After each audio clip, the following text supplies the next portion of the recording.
இன்றைக்கி நம்ம மதராசி படத்தோட ரிவ்யூ தான் பார்க்க போகிறோம். இந்த படத்தோட லைன் என்னென்னு பார்த்தீங்கன்னா, ஒரு மிகப்பெரிய ஒரு மாஃபியா கேங் வந்து தமிழ்நாட்டில் வந்து ஆயுதங்கள் சப்ளை பண்ணணும்னு சொல்லி ஒரு 5 ட்ரக்கில் வந்து துப்பாக்கி இதெல்லாம் வந்து கொண்டு வராங்க.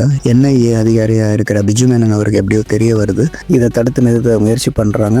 அதையும் மீறி இந்த ட்ரக்கு வந்து இந்தியாவுக்குள்ளே வந்து சப்ளைவும் ஆகிடுது.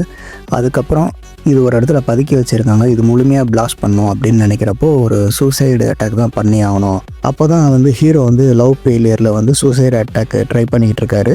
பிஜு மேனன் பார்க்குறாரு. ஸோ உனக்கு இது சம்மந்தமாக நீ இது பண்ணுறேன்னு கேட்டப்போ அவரும் நான் சாக ரெடி தான் அப்படின்னு சொல்லி தான் இந்த இதை பிளான் பண்ணுறாங்க.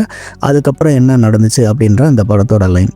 ஆக்சுவலாக அந்த படத்தோட ஃபர்ஸ்ட் ஆஃப் பொறுத்த வரைக்கும் ஒரு ஓகேரகமாக இருந்தது. அங்கங்கே முருகதாஸ் சாரோட பழைய டச் கொஞ்சம் இருந்துச்சு. படத்தோட ஃபைட் சீக்வன்ஸ், ஓப்பனிங் ஃபைட் சீக்வன்ஸாக இருக்கட்டும், இன்ட்ரோல் பிளாக் இதெல்லாம் ரொம்ப நல்லா இருந்தது. ஹீரோயினை பொறுத்த வரைக்கும் ரொம்ப அந்த கொடுக்கப்பட்ட கதாபாத்திரம் நல்லாவே ப்ளே பண்ணியிருந்தாங்க, நல்லா பண்ணியிருந்தாங்க. படத்தில் அங்கங்கே சின்ன சின்ன காமெடியும் கொஞ்சம் ஒர்க் அவுட் ஆயிருந்தது. செகண்ட் ஆஃப் பொறுத்த வரைக்கும் ஃபுல் அண்ட் ஃபுல் ஒரு ஆக்ஷன். ஒரு ஸ்க்ரீன் பிளேயில் வந்து முருகதாஸ் சார் செம்மையாக சொதப்பியிருக்கார் செகண்ட் ஹாஃபில். செகண்ட் ஹாஃபை பொறுத்த வரைக்கும் ஆக்ஷன் சீன் மட்டும்தான் நல்லா இருந்தது. இந்த படத்தில் மிகப்பெரிய ப்ளஸ் பாயிண்ட் வந்து வித்யூ ஜமால் அவரோட ஸ்டண்ட். ஃபஸ்ட்டு ஓப்பனிங் ஃபைட்டாக இருக்கட்டும், அந்த செகண்ட் ஹாஃபில் இருக்கிற ஹாஸ்பிட்டல் ஃபைட்டாக இருக்கட்டும், அமேசிங்காக இருந்தது. ரொம்ப ரொம்ப சூப்பராக இருந்தது. ஆனால் வித்யூ ஜமால் அவ்வளோ ப்ளஸ் பாயிண்ட்டாக இருந்தால் அதுவும் ஒரு மைனஸ் பாயிண்ட் தான். துப்பாக்கி படத்தில் அவரோட கேரக்டர் பார்த்திங்கன்னா ஒரு ப்ரில்லியன்ஸ்னஸ் இருக்கும். விஜய் சாருக்கு வந்து டஃப் கொடுத்து இது பண்ணுற மாதிரி. ஆனால் இந்த படத்தில் வந்து அந்த மாதிரிலாம் இல்லை. ஒன்லி ஆக்ஷனுக்கு வந்து சூப்பராக இருக்கிற அந்த வில்லன் கதாபாத்திரம் ரொம்ப பொருத்தமாக இருந்தால் கூட வில்லனுக்கு வந்து ஒரு ப்ரில்லியன்ஸ்னஸ் இல்லாமல் பண்ணியிருந்தாங்க.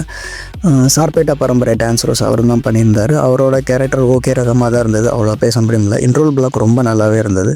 இந்த படத்தை பொறுத்த வரைக்கும் ரொம்ப ரொம்ப ஒரு பிலோ ஆவரேஜாக தான் இருந்தது. ஒரு ஒன் டைம் வாட்சபிள் ஃபிலிமாக தான் அந்த படம் இருக்குது. நிச்சயமாக ஸ்டன் சீன் எல்லாமே அமேசிங்காக இருந்தது. சிவகார்த்திகேயன் நல்லா பண்ணியிருந்தார், ஹீரோயின் நல்லா பண்ணியிருந்தாங்க, வித்யூ ஜமால் நல்லா பண்ணியிருந்தார்.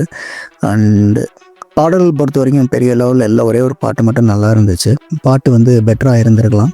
ஸோ ஓவராலாக அந்த படம் வந்து ஒரு ஆவரேஜ் ஃபிலிம் தான். ஜஸ்ட் ஒரு ஒன் டைம் வாட்சபிள் ஃபிலிமாக தான் அன்றைக்கி இதாக இருக்குது. இந்த படத்துக்கு ரேட்டிங் வந்து கண்டிப்பாக 5/2 2.75 கொடுக்கலாம். ஸோ மீண்டும் இன்னொரு ரிவ்யூவில் பார்க்கலாம். பாய்.